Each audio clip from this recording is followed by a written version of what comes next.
क्या होगा जब हमारे इस देश में रहने वाले लोगों को हमारे देश के कानून और न्यायपालिका पर भरोसा ना हो।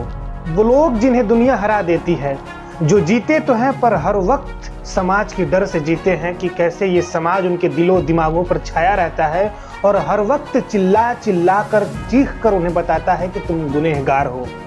पर उस व्यक्ति के हृदय की हर एक धड़कन कहती है कि नहीं, तुम्हें न्याय मिलेगा और तुम्हें न्याय देगा इस देश का कानून और इस देश का संविधान और इस देश की न्यायपालिका। पर क्या हो जब कानून को जिंदा रखने वाले ही अकेले में कानून का गला घोट देते हैं। वर्तमान में यही तो हो रहा है ना हमारे देश में। जिस देश की जनता सोते वक्त भी नींद में कहती है कि नहीं, जब हमारा न्यायपालिका है तो हमें डरने की आवश्यकता नहीं है।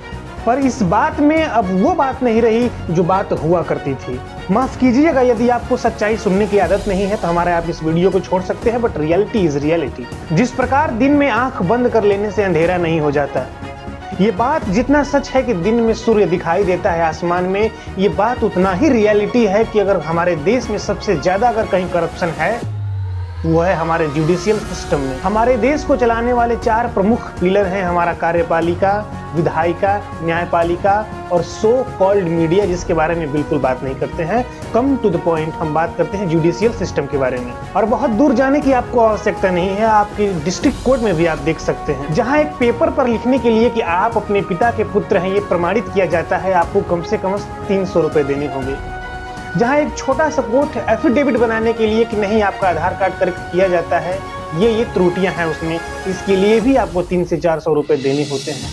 खैर ये तो बहुत छोटी सी बात है जिससे हम और आप जूझ रहे हैं। पर अब मैं जिस मामले की बात करने वाला हूं उसने इस देश की न्यायपालिका के ऊपर एक प्रश्न खड़ा कर दिया है। 19 मार्च 2025 का वो दिन, दिल्ली हाई कोर्ट के जस्टिस यशवंत वर्मा का वो सरकारी आवास जहां आग लग जाती है। यहाँ दमकल विभाग के कर्मचारियों ने बताया कि आग बुझाते वक्त उन्होंने 15 करोड़ रुपए कैश देखे हैं। और जैसे ही अपने उच्च अधिकारियों को उन्होंने ये जानकारी दी, देखते ही देखते ये खबर जंगल के आग की तरह पूरे देश में फैल गया।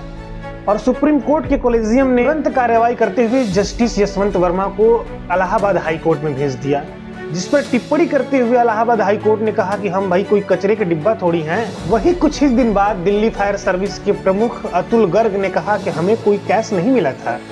और हमारी देश की मीडिया आपको हर वक्त बता रही है कि कैसे वहां पे कितना कैश मिला है, जला हुआ नोट तक दिखाया जा रहा है। कुल मिला के कंक्लूजन यही होता है कि कानून की धज्जियां बड़े लोग उड़ा सकते हैं, कोई दिक्कत वाली बात नहीं। इसके आगे आपको सोचना है और यह बात आप तय करते हैं कि आपका समाज कैसा होगा।